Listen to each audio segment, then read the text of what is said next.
शुभू थांब की अरे, मला अभिनंदन नाही केलंस तू अजून.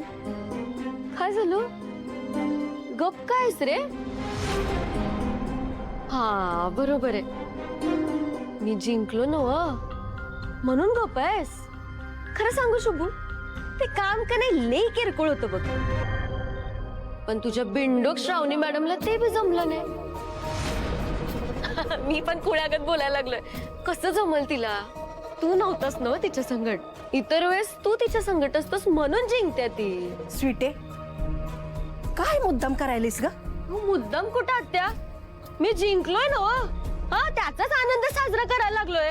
अहो, शिक्षण मंत्र्याच्या पीए ची असिस्टंटची नोकरी लागली मला. मग आणि मला सांगा आत्या, तुम्हासनी माझ्यासाठी काय आनंद बिनंद होतोय का नाही? अगं होतोय की. होतोय ना. बस आणखी काय पाहिजे मला? हा, फक्त माझ्या शुभूला काय झालंय ते कळना. काय झालं शुभू? वाईट वाटालंय? तुझी श्रावणी मॅडम हरली म्हणून वाईट वाटालंय ना तुला? हा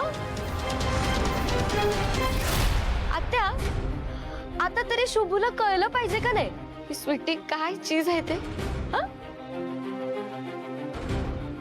खरं सांगू शुभू, मला का नाही तुझ्या श्रावणी मॅडमची लई काळजी वाटते रे. अरे खरंच सांगालोय मी.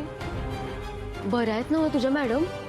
रडते आहेत? रडून रडून डोळे लाल झाले असतील, सुजले असतील डोळे. मला लई वाईट वाटायला लागलंय.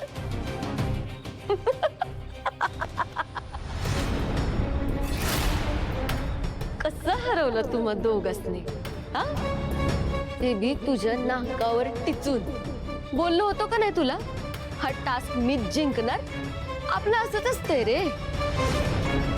खटक्यावर बोट, जाग्यावर पलटी. काय थांब की रे शुभू, एकदा का आपलं लगीन झालं ना का समदे प्रॉब्लेम सॉल्व्ह होतील बघ. तू काळजी नको करू, ठीक आहे? म्हणजे आता सध्या मी तुझी असिस्टंट आहे, पण लग्नानंतर तर तू माझा असिस्टंट व्हायचं. माझं समजा ऐकायचं. हा, तू बघच असलं गाईड करतो का नाही तुला, डायरेक्ट मंत्र्याच्या लेवलला जाऊन पोचशील.